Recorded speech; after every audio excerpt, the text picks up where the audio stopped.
Bonjour Laurent. Bonjour. Merci d'accorder cette interview à Cyclisme Actu. Ça fait exactement 20 ans que vous avez pris votre retraite sportive. Est-ce que pour ceux qui vous connaissent pas, les plus jeunes notamment, est-ce que vous pouvez un peu vous présenter? Alors, c'est Laurent Dufaux. Donc, effectivement, ça fait 20 ans que j'ai terminé ma carrière cycliste professionnelle. Donc, moi, j'ai débuté ma carrière en 1991 dans l'équipe suisse Helvetia. Donc, j'ai fait 14 ans au niveau professionnel pour terminer en 2004 dans l'équipe de Quick Step, qui était bien sûr dirigée par Patrick Lefebvre, aux côtés de Richard Virenque. Et puis, notamment, j'ai gagné 2 fois le Dauphiné Libéré, terminé 2 fois quatrième du Tour de France, 2 fois sur le podium du Tour d'Espagne, une manche Coupe du Monde, le Grand Prix de Zurich. Donc, quand même un palmarès assez sympathique. Et puis aujourd'hui, je suis toujours resté très proche du milieu cyclisme, en m'impliquant bien sûr par la passion qui m'anime, et puis surtout pour transmettre un petit peu aux jeunes ma passion, et puis surtout redonner à ce sport ce qui m'a apporté durant toutes ces dernières années. Mhm. Justement, sur ce projet-là, vous êtes actuellement chez directeur sportif chez Elite Fondation, une équipe suisse. Quel est votre rôle et quel est le projet de cette équipe? Alors en fait, moi je suis effectivement directeur sportif de cette formation. C'est vrai qu'on a créé cette équipe en 2021 sur des bases déjà solides. En fait, il y a un centre de formation, le premier centre de formation suisse qui a été créé à Genève, qui est dirigé par Loïc Huguen-Tobler. Et puis, c'est vrai que au fil des années, il a créé d'abord une équipe féminine. Il y a eu 2 équipes féminines avec une équipe UCI qui collaboraient ensemble. Ils ont créé une équipe amateur en 2020. Et en 2021, on a décidé de créer une structure de niveau élite nationale parce qu'en fait, en Suisse, il manque ce genre d'infrastructure pour accueillir les jeunes. Donc, avec un comité directeur, on a monté ce projet. Et c'est vrai qu'aujourd'hui, on a fait un peu notre chemin, avec bien sûr un programme qui est très orienté sur les courses en France. Donc, nous, on a pour but bien sûr, de former les jeunes, d'encadrer des jeunes coureurs à partir de 18 ans, donc à la sortie des juniors, à partir de leur première année U23, de leur offrir bien sûr une infrastructure au niveau matériel, au niveau suivi d'entraînement, et puis surtout leur offrir un programme de course. C'est ce qui nous manque énormément en Suisse aujourd'hui, pour leur permettre de progresser et de faire face un petit peu à la concurrence étrangère. Et puis bien sûr, avec le but ultime, c'est d'essayer d'avoir un de nos coureurs qui puisse passer chez les professionnels. On sait qu'aujourd'hui, c'est devenu assez compliqué.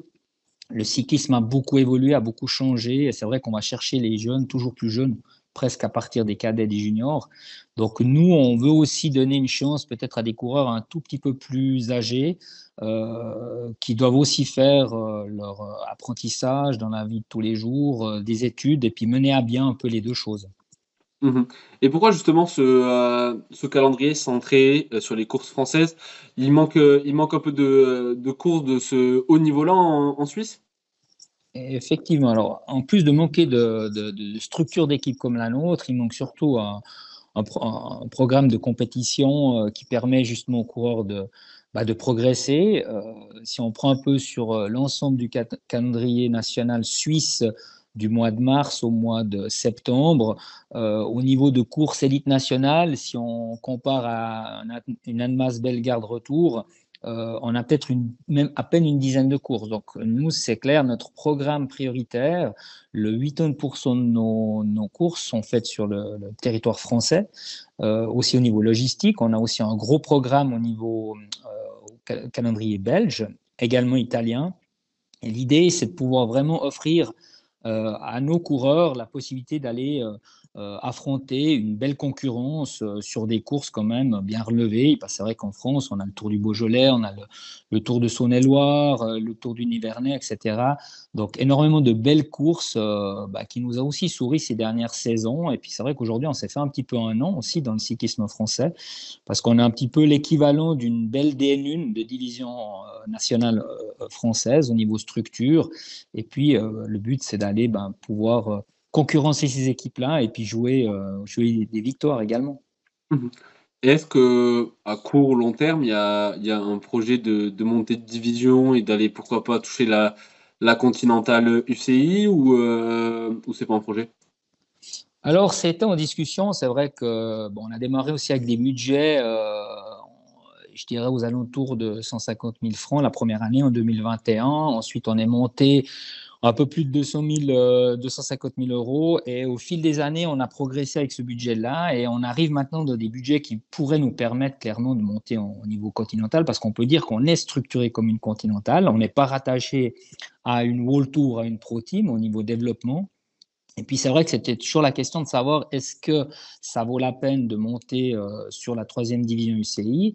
Et puis finalement, on reste convaincu qu'on a meilleur temps d'augmenter la structure, se professionnaliser, mais en restant ce statut amateur qui nous donne justement l'accessibilité à un bon nombre de courses de très très bon niveau, qui correspond aussi au niveau de nos coureurs pour s'affirmer à ce niveau-là, pour essayer de progresser que si on monte dans le statut continental, après, bien sûr, on doit solliciter, bien sûr, des candidatures de courses UCI. Et puis aujourd'hui, c'est devenu très compliqué d'être invité sur des courses. Il y a beaucoup de concurrence. On le fait déjà. Hein. On a envoyé plusieurs dossiers dans des courses UCI, que ce soit en France ou en Belgique. Et on voit que souvent, on est confronté à cette concurrence. Ben, la priorité vend aux équipes de Continental Développement qui sont rattachées à des World Tours. Et nous, des fois, voilà, on passe un petit peu à la trappe, mais on a déjà un calendrier qui est très, très riche.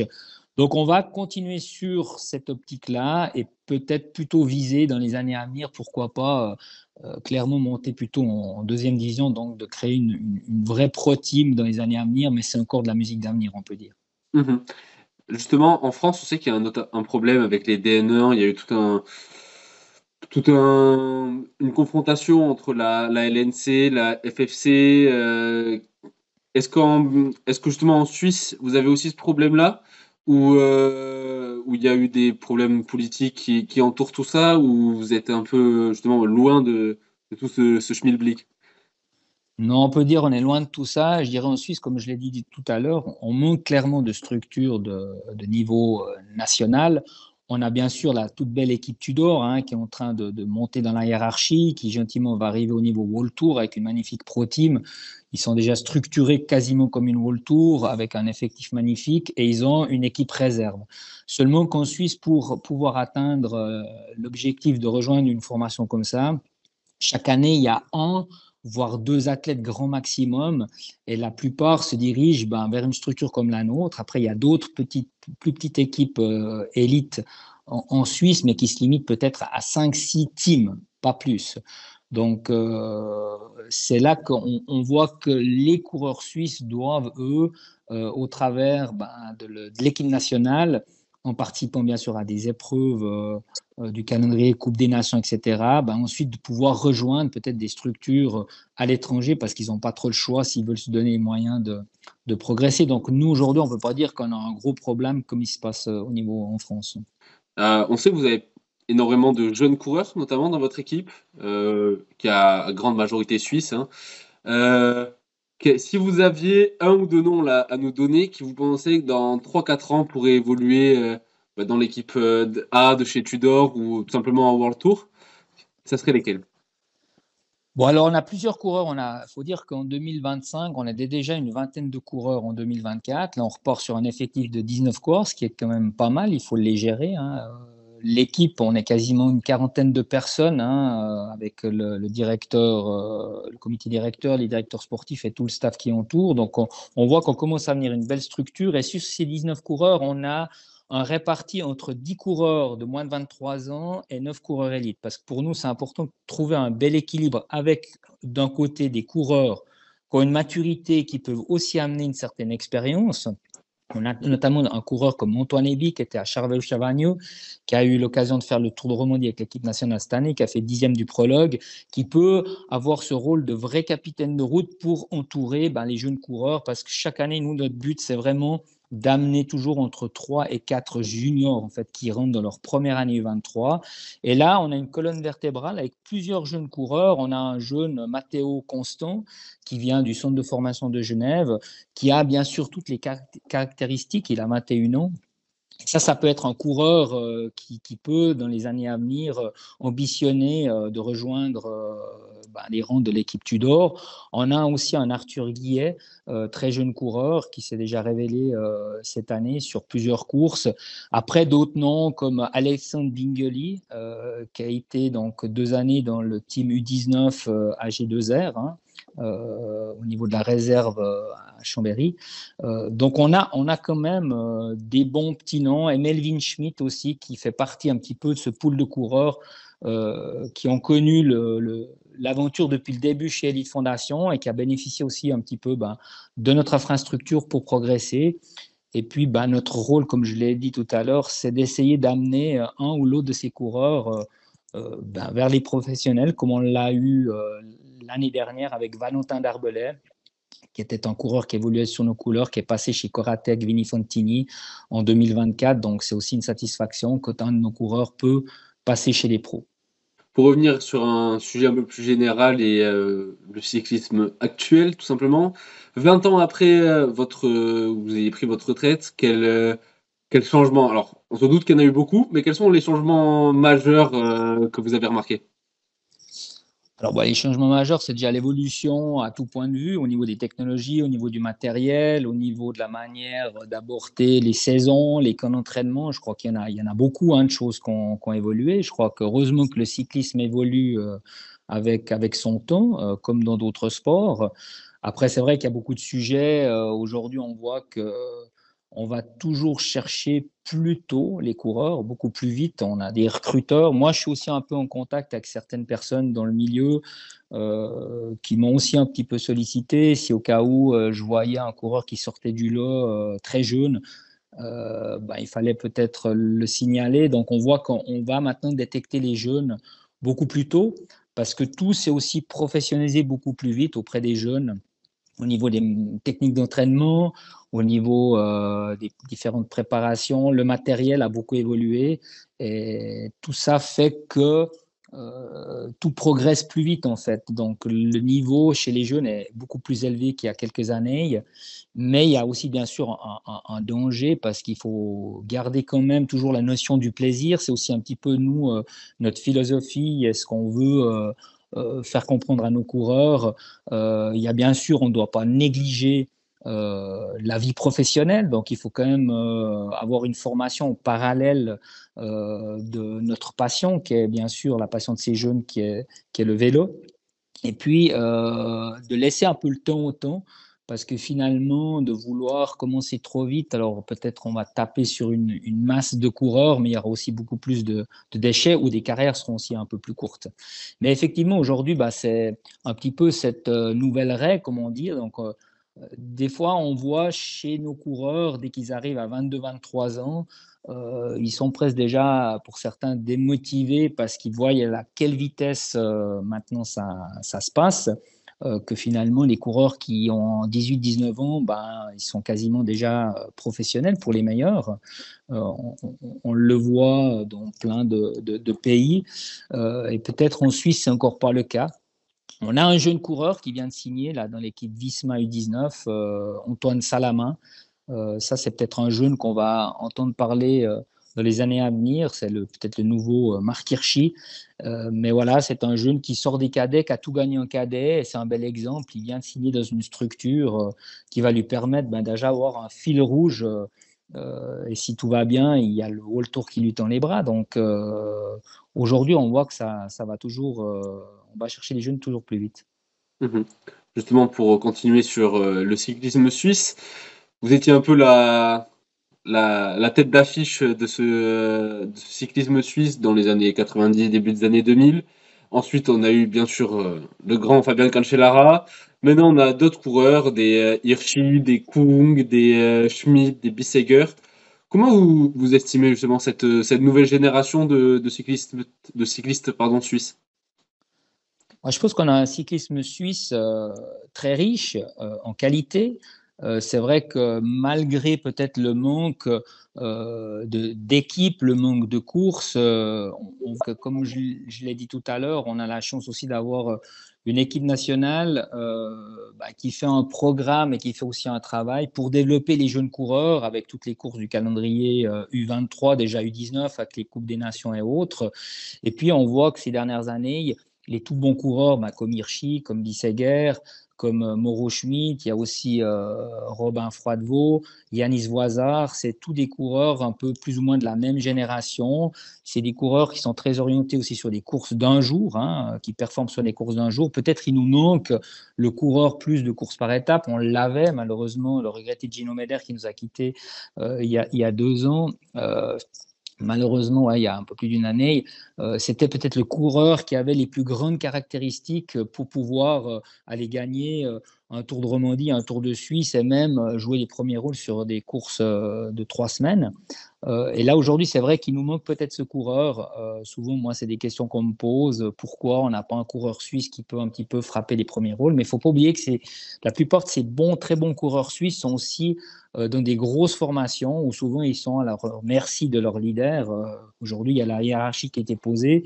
Et quand on est au départ d'un Tour de France aux côtés d'un Tadej Pogacar, eh ben, c'est 100% pour son leader et automatiquement, on met ses propres chances personnelles de côté.